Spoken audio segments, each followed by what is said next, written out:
Giriniz. Rahatsız etmiyorum ya. Yo, ben de sizi düşünüyordum. Beni mi düşünüyordunuz? Nasıl? Sizin bir kahraman olduğunuzu ve size minnettar olduğumu. Estağfurullah. Ne yaptık ki tarafınızdan böyle övgü dolu sözlerle mest oluyorum? Bu zavallı kuşun hayatını kurtardınız. Yetmez mi?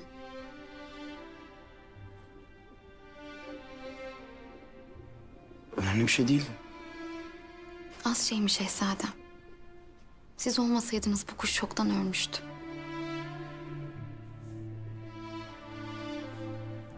Çok dalgınsınız. Sizinle konuşmak istediğim bir konu vardı. Ufacık da olsa bir faydam dokunacaksa çok sevinirim.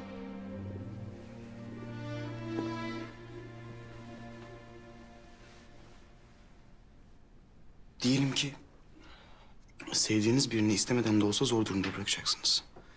Yani buna mecbur bırakılıyorsunuz. Ne yapardınız? Şimdi sevdiğiniz kişiye her şeyi söyleyemiyorsunuz.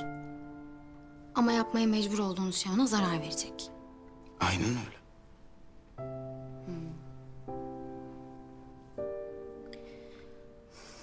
Ben her ne kadar hafızamı kaybetmiş olsam da kötülüğün felaket getireceğine inandığımı biliyorum.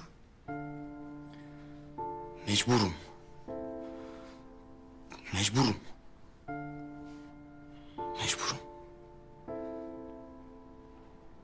O halde...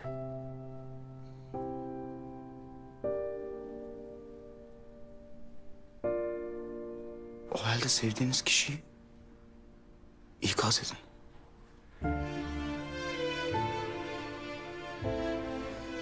Sana müteşekkirim.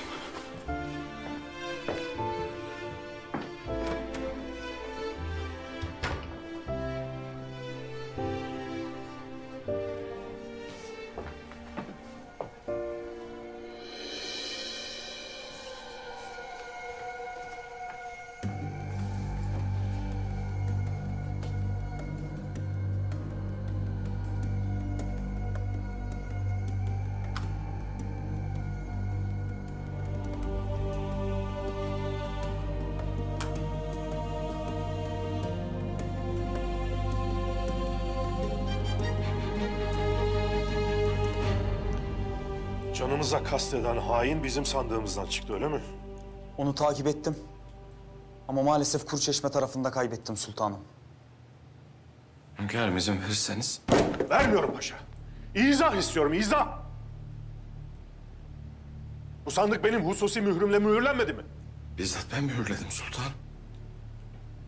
Sultanım biz sandığı gördüğümüzde üzerinde mühür vardı. O halde mührümüze rağmen biri Hiram'ı o sandığın içine koydu. Hünkârım, benden başka İzzet Paşa, Mehmet Paşa ve Mahmut Paşa mühürdarlığınızı yapıyor. İzzet, Mahmut ve Mehmet. Yemeğe en son gelen paşalar. Hainin bu kadar pervasız olabileceğini hesap edemedik. Hiram'ı saraya sokup oradan kaçıracağını hesap edemedik. Celal, hususi emrimdir. Kuruçeşme'deki evler tek tek aranacak. İlk önce de paşaların evleri. Tahsin Paşa, iradeyi yazın. Emredersiniz sultanım.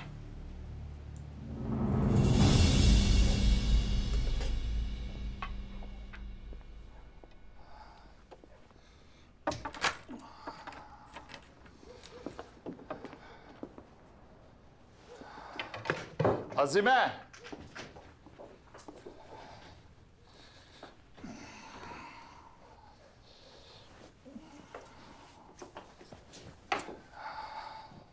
Bismillah.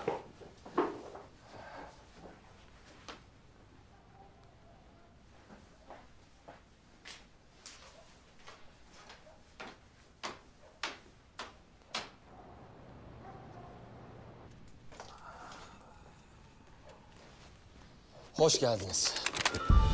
Paşa baba. Allah müstahakını versin Sebahattin. Ne oğlum öyle emekli cellat gibi gölgelere gömülmüşsün? Korktun mu?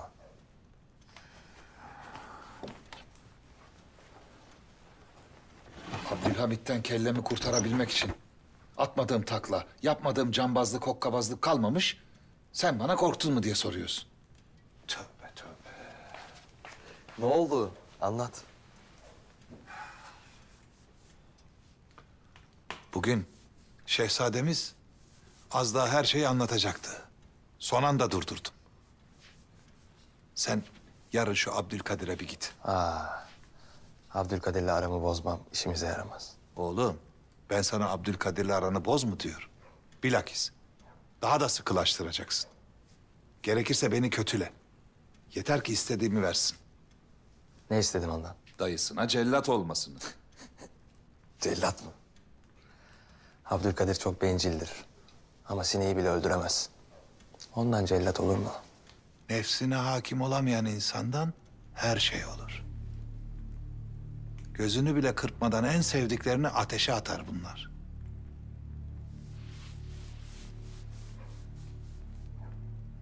Ne öyle sen cehennem zebanisi gibi dikildin başımda. Otur oğlum otur. Neyse Peder Bey'im. Bunları konuşuruz. Aşağıda misafirim var. Ne misafiri? Gel paşam. Gel.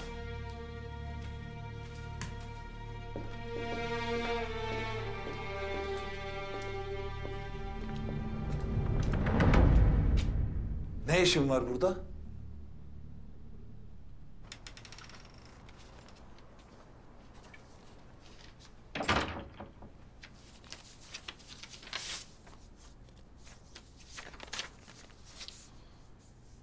Paşa Bey tehlikedesin.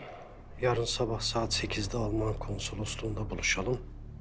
Geç kalsam dahi beklemenizi rica ediyorum. Hayati bir mesele.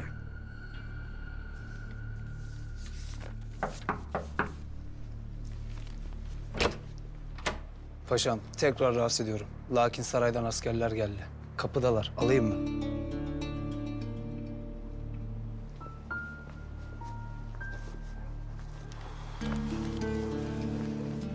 Bir daha içeri atarlarsa bu sefer çıkarmazlar.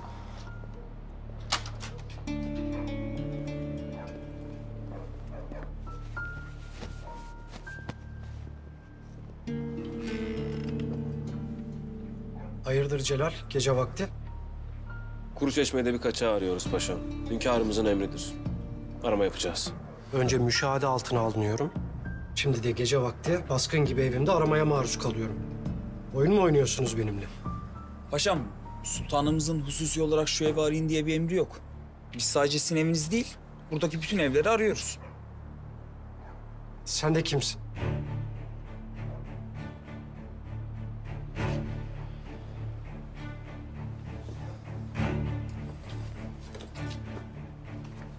Sen kal.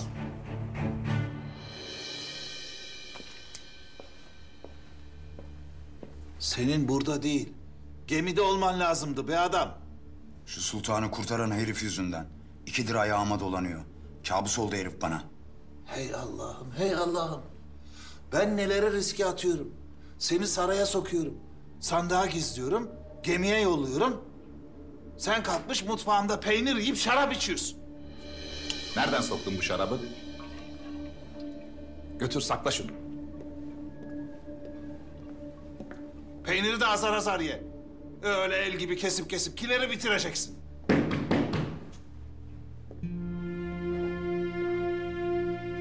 Toparlayın şuraları.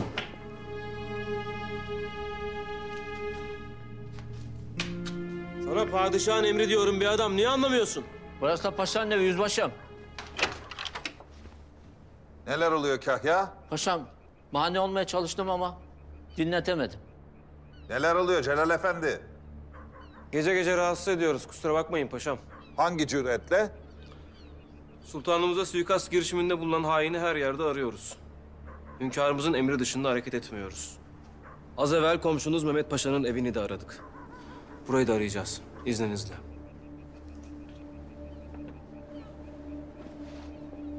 Burası Mehmet Paşa'nın eviyle bir midir Celal Efendi? Burası padişahın kız kardeşinin mahremidir. Kelamını bilerek konuş. Ama paşam. Aması maması yok. Padişahımızın emrine mühürlü getirirsin. Biz de boynumuzu kılıca uzatırız. Hünkârımızın iradesidir paşam. Bizi mazur görün.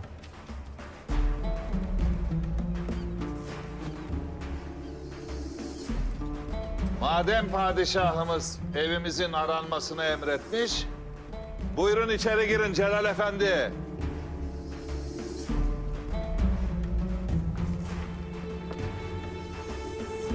Sen asker misin? Değilim. Hafiye misin? Değilim. Hangi vasıfla benim evime gireceksin densiz? Geri çekil, geri çekil.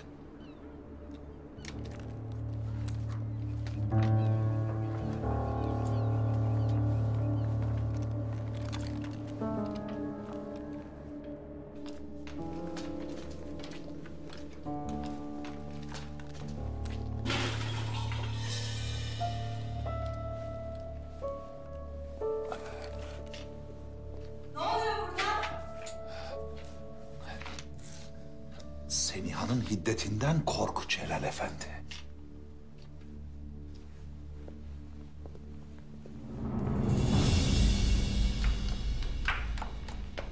Size soruyorum, ne oluyor burada dedim.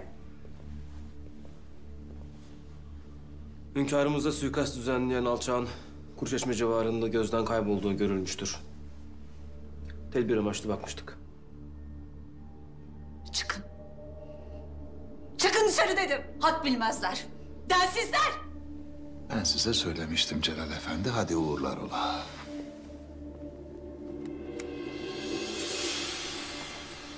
Ev temiz.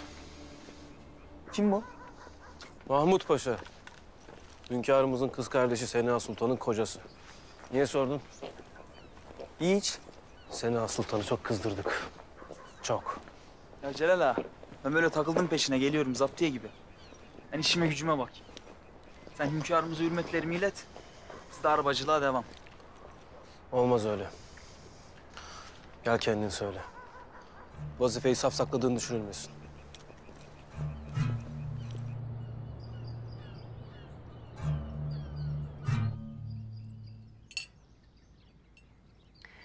Havadisler nasıl sultanım? Bu mürekkebi kurumuşların bize zalim ve hürriyet düşmanı demekten başka lakırdıları yok maalesef. Anlamıyorum. Koskoca gazetelerin başka bildikleri yok mu? Neden sürekli aynı şeyi yazıyorlar? Ne yapsın bişareler kızım? Bu hayatta para edecek iki kelamları var. İftira ve küfür.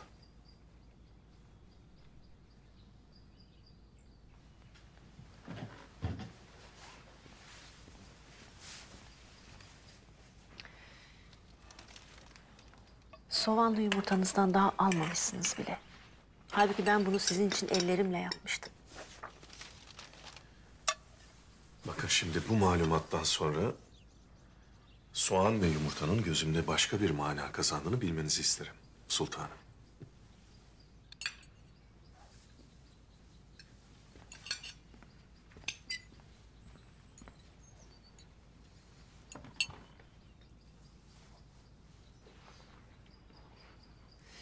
Mehmet Paşa'nın nazarınızda aklanmasına çok sevindim sultanım. Ama bu sevincim asla Mehmet Paşa kardeşim olduğu için değil. Güvenebileceğiniz bir paşanızın yanınızda olması sebebiyle. Hünkârım, bu mutlu aile tablosunun arasına girmek istemezdim. Lakin dün gece hanemde asker sesleriyle uyandım. Biliyorum seni ya.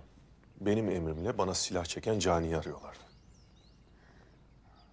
Benim haremime girmelerinin münasip olmadığı kanaatindeyim. Siz de takdir edersiniz ki ben de kocam da haremimizde bir kaçak saklayacak değiliz. Tedbir.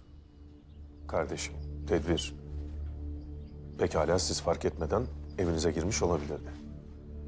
Meseleyi şahsileştirmeyiniz. Hususi kahvemi, hususi kamelyamda, hususi bir hanımla içmek istesem mümkün müdür?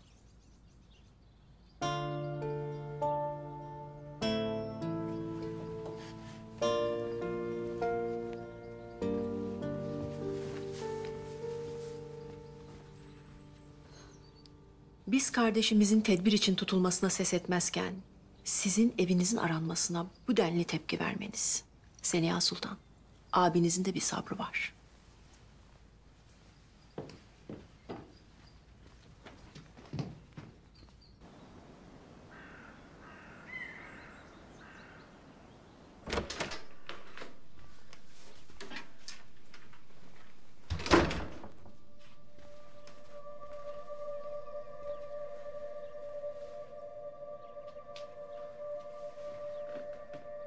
Paşa Bey, yarın sabah saat 8'de.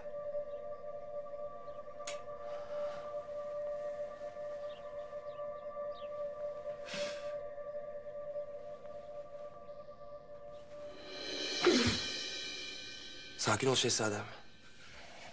Neyin var? İyice dağıtmışsın, hayırdır? Ama git de babana sor Sabahattin. Abdülkadir. Kardeşim. Hatırlar mısın?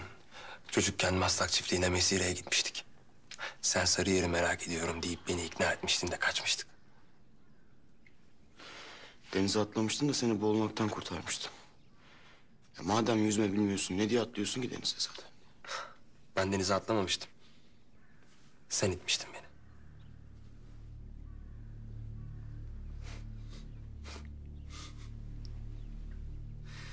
Ne bileyim yüzme bilmediğini. Kaçırıldık diye bütün saray ayağa kalkmıştı. Döndüğümüzde geceydi. Ben bütün suçu üzerime almıştım. Annemden dayak yemiştim. Üstüne de zatürre. Haftalarca görüştürmediler bizi. Şimdi sıra bende. Bu sefer seni boğulmaktan ben kurtarmalıyım. Abdülkadir, babam senden ne istedi bilmiyorum ama... Bak, kardeşim, gözlerime bak. Sana söz veriyorum.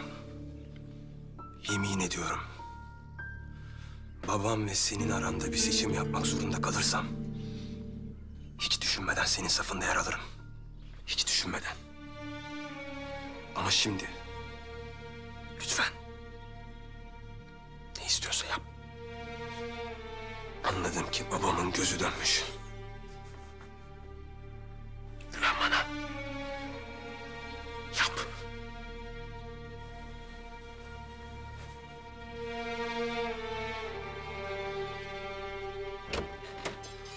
Sen gir içeride bekle. Ben sultanımıza haber vereyim. Tamam.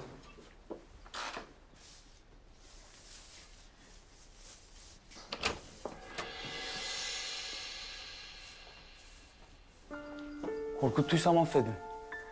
Yüzbaşı Celal burada beklememi söyledi. Mühim değil. Ben de boşluktan sıkıldım, etrafı topluyordum.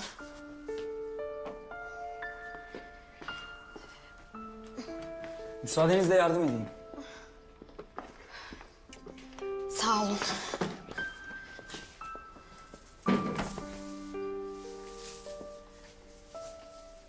Kaç defa karşılaştık ama daha adınızı bile bilmiyorum. Vallahi ben de bilmiyorum. Benim adım Ömer.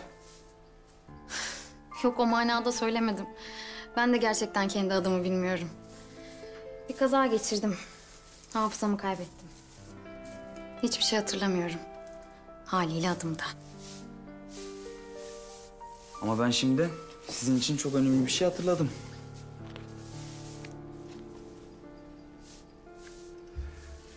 Sultanın arabası size çarptığında bu fotoğrafı üzerinizden düşürdünüz.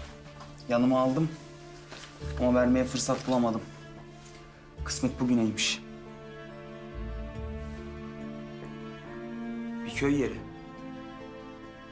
Evet, görüyorum. Yanınızdaki adam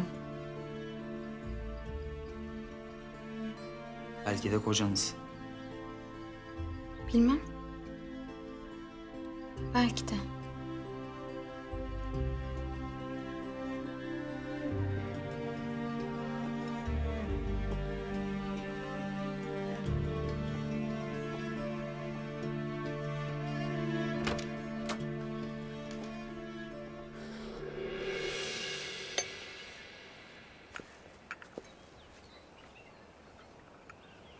Evladım gel, otur.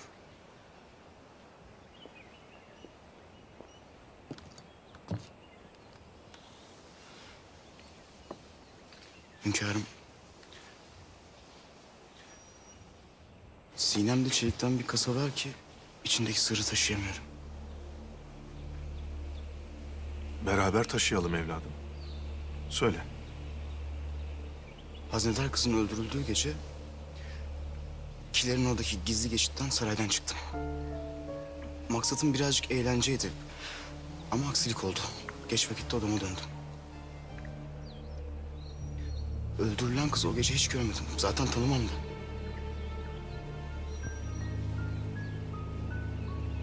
Evladım ne var bunda? Senin bir kabahatin yok. Elbette o gece hünkârımızın haberi olmadan saraydan çıkman hiç küçük bir şey değil. Eğer yükün çok ağır geliyorsa evladım, şimdi indir. Söyle.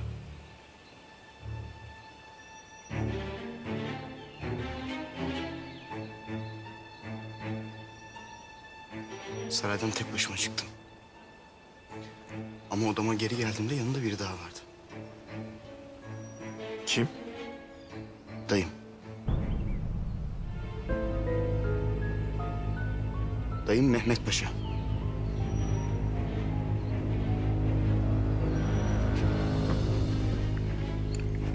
Beni odama bıraktı. Sonra da kilerin oradaki gizli geçitten saraydan çıktı. Kızlar aralarında ne geçti bilmiyorum.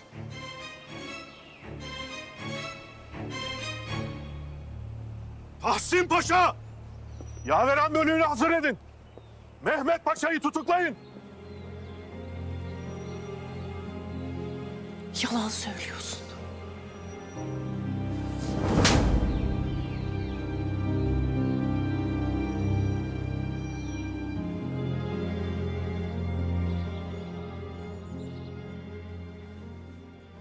Paşam, çok sıkıntılısınız.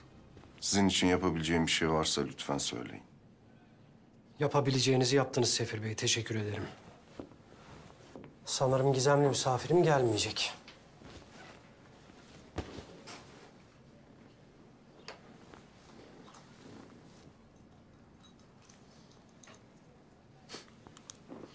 Hayret. Oysa pusulada çok istekli bir şekilde geleceğini yazmıştı. Hadi gelmedi de. Acaba gelecek olan kimdi? Onu bile bilseydik bari.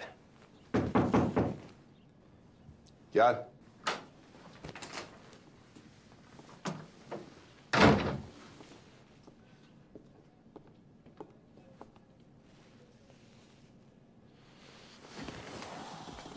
Ben çıkayım, siz de rahat rahat işinize bakın Bay Altman. Paşam, buradan çıkmanızı tavsiye etmem. Sultan Abdülhamit bizzat hususi muhafızlarını evinize göndermiş. Devlete ihanetten aranıyorsunuz. Ne?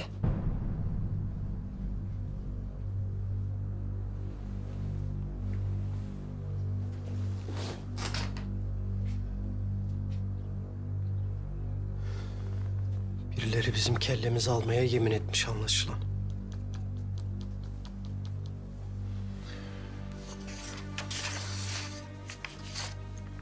Buyurun. Elçiliğimize sığınma talebinizi yazabilirsiniz. Sizi başka türlü burada tutamam.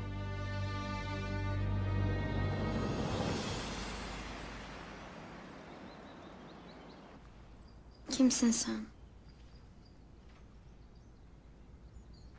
Kimim ben?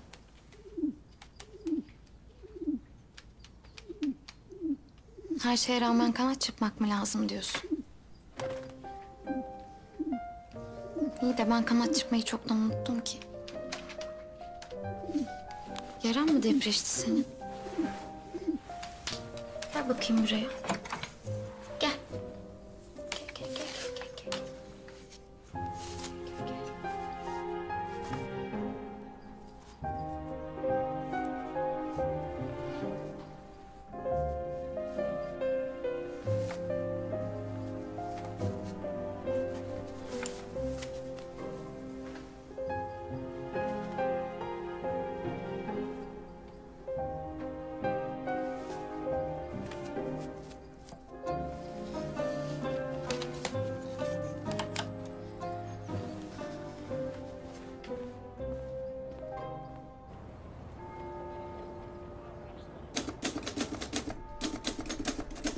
dünya tarihini değiştirecek kongreyi toplamayı başardın. Bana başından beri yapamazsın diyenler için şimdilik bir sır bu kongre.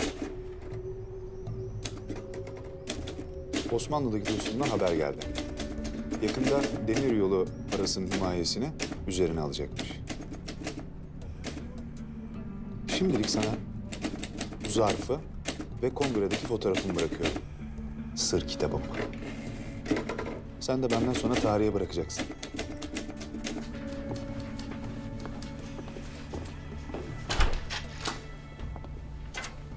Sara geldi. Nokta.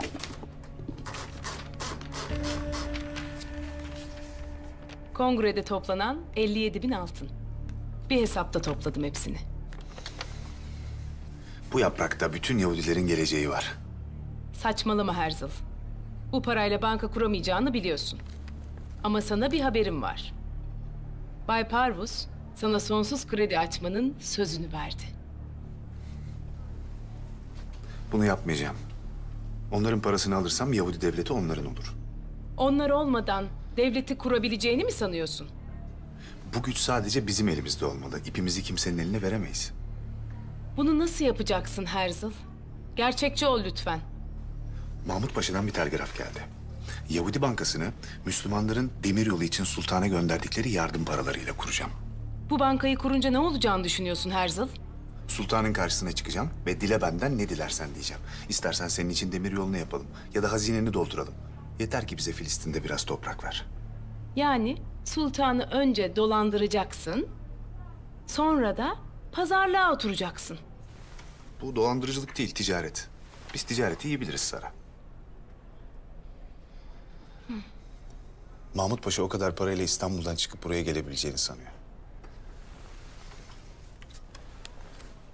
İstanbul'a gitmeni istiyorum.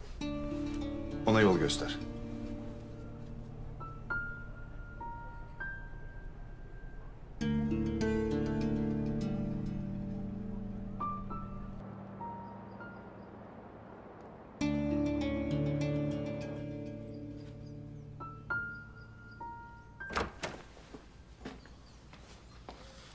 Ömer kusura bakma sultanımız çok meşgul.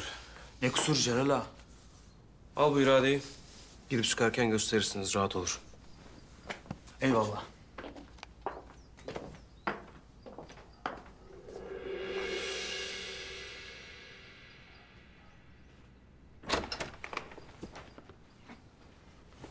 Şehzadesiniz diye herkesle oynayabileceğinizi mi sanıyorsunuz? Ne oluyor? Hafızamı kaybettim ama aklım yerinde. Odamdaki güvercin yaralı güvercin değil. Zavallı güvercin nerede? O güvercin ölmek üzereydi. Öldü de. Sen üzülme diye yeni bir güvercine değiştirdim. Hepsi bu. Hakikatleri gizleyerek insanları mutlu edemezsiniz. Kış gelmişse yalancı çiçeklerle bahçenizi diriltemezsiniz. Ben hiçbir şey hatırlamıyor olabilirim. Ama yalandan nefret ettiğimi çok iyi hatırlıyorum. Dur, ne olur dur. Yalnızım. Sırdaşım ol. Gidemezsin. Ben sizin sarayınızdaki hizmetçi kız değilim. Bana emir veremezsiniz.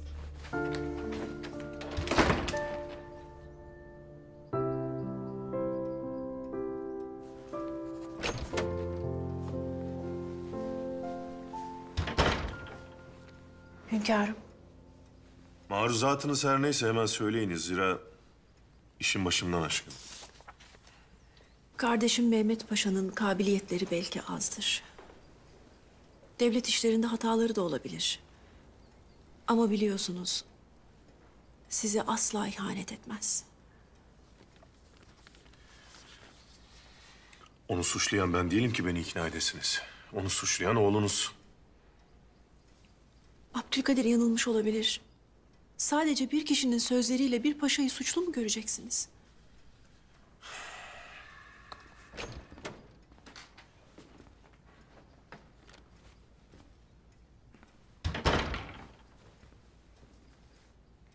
Hünkârım, Mehmet Paşa'nın evine gidildi. Lakin Alman sefaretine sığındığı haberini aldık.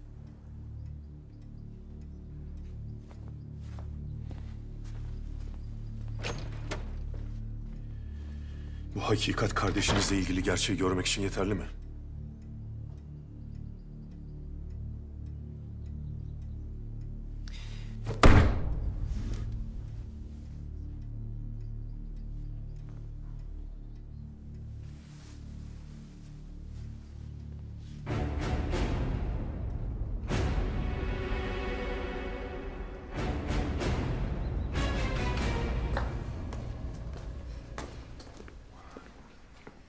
Müjdemi isterim.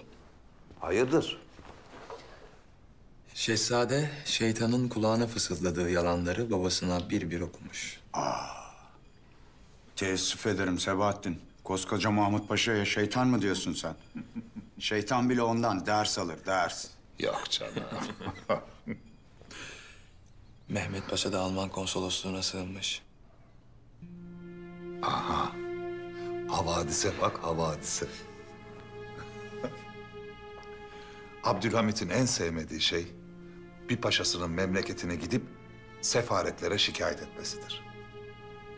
Şimdi ben gidip desem ki, hünkâr, haritaları ben değiştirdim, bana gene de inanmaz.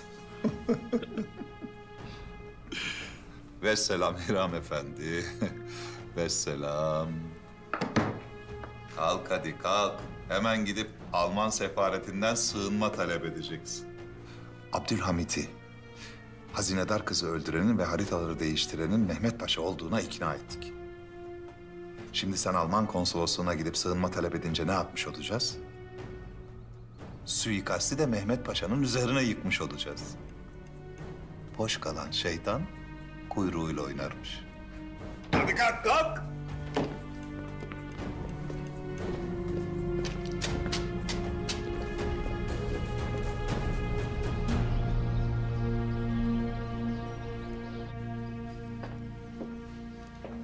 Abdülkadir. Oğlum dön bana yüzünü. Ben senin annenim. Attığın tokatın marifetine mi bakacaksın? Oğlum o sadece anlık bir şeydi. Özür dilerim. Annenim ben senin. Şefkatli ol.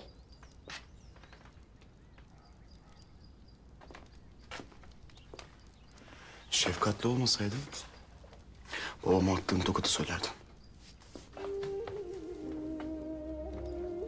Abdülkadir. Sen dayına nasıl katil dersin? Nasıl hain dersin oğlum?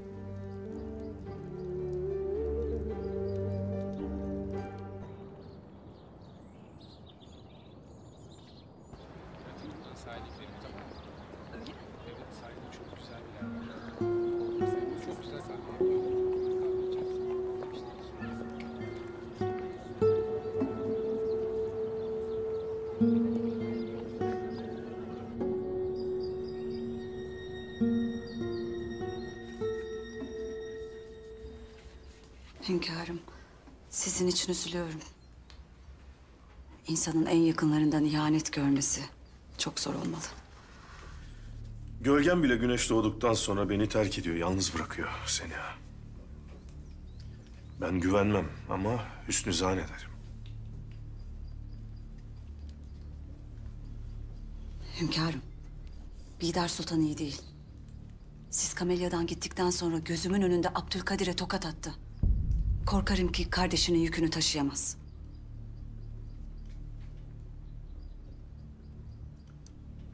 Ben de seni bunun için çağırdım seni. Bir süreliğine haremin nizamını senin ele almanı istiyorum. En azından Fatma Pesent Hanım gelene kadar. Fatma Pesent Hanım mı geliyor? Evet. Telgraf göndermişler. Karnındaki evladımın da kendisinin de durumu gayet iyi. Yakında taburcu olacaklar. Bahtiyar oldum hünkârım.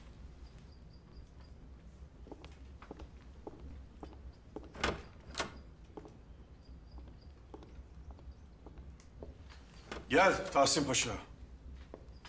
Bakalım felaket baykuşu ne haberler getirdi? Hünkârım, size iyi haberler getiremediğim için büyük icap duymaktayım. Lakin görüyorum paşa, görüyorum. Üzülmeyin, yeise kapılmayın. Anlatınız. Hünkârım, Hiram denen haydutu Alman sefaretine girerken görmüşler. Ne düşündünüz?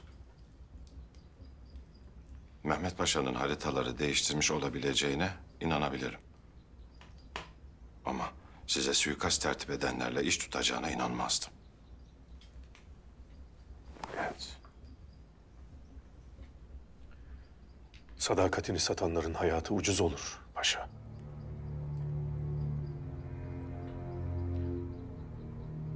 Alman seferini çağırınız. Bakalım Mehmet Paşa'nın pazarı neymiş? Emredersiniz sultanım.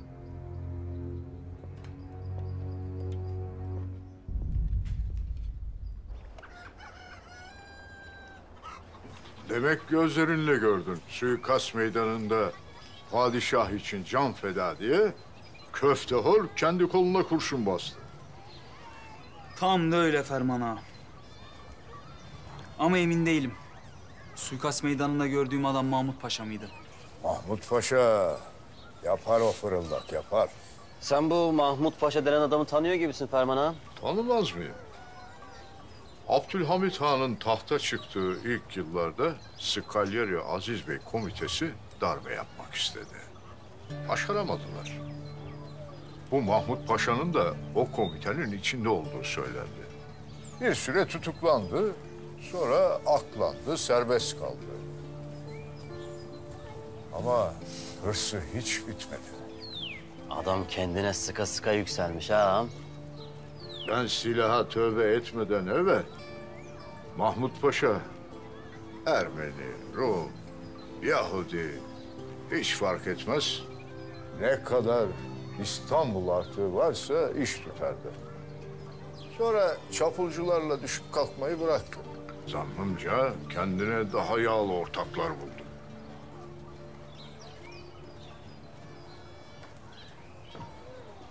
Kahveleri tazele oğlum.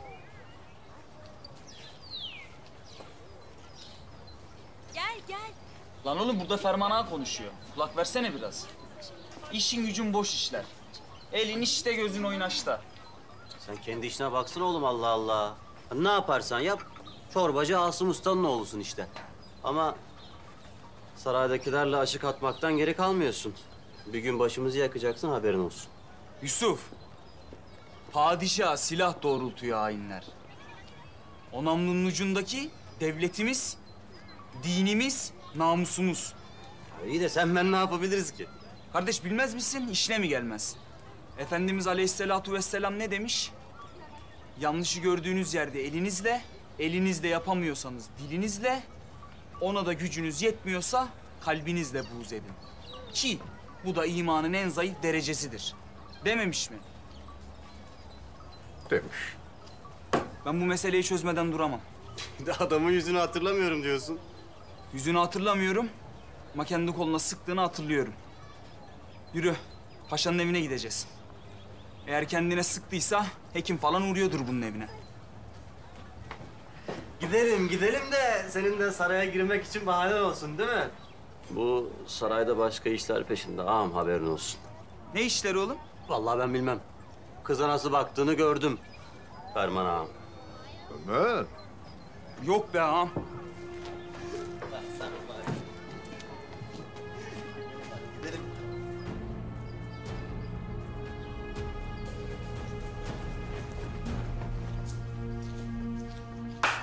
Kızlar!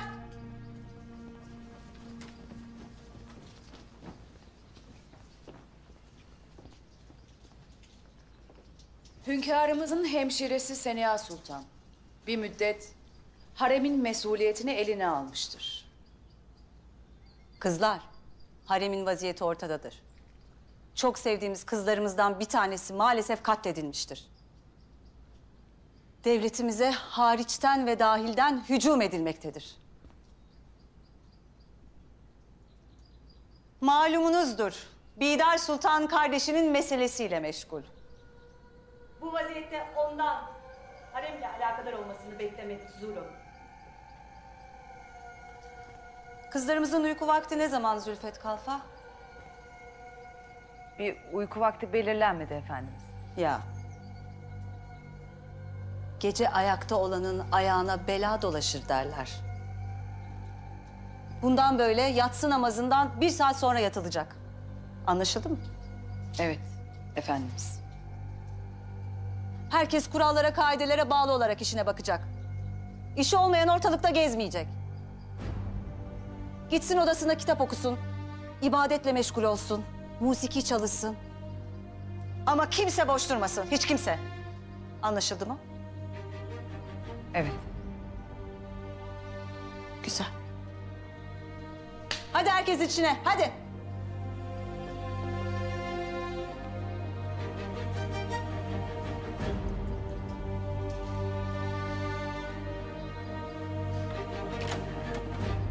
Burada olduğunuzu fark etmedim. Kusura bakmayın. Hünkârımızın kararını evvela size söylemek isterdim ama...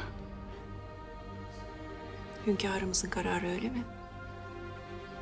Sanki bana daha çok sizin arzunuzmuş gibi geldi Seniha Sultan. Gerçekten böyle felaket bir zamanda gidip hünkârımızdan bunu istediniz mi? Haremin idaresini bana verin mi dediniz? Yanılıyorsunuz. Abim teklif etti. Ama uzun müddet için değil. Fatma Pesent Hanım sağlığına kavuşmuş. O gelince vazifeyi ona devredeceğim.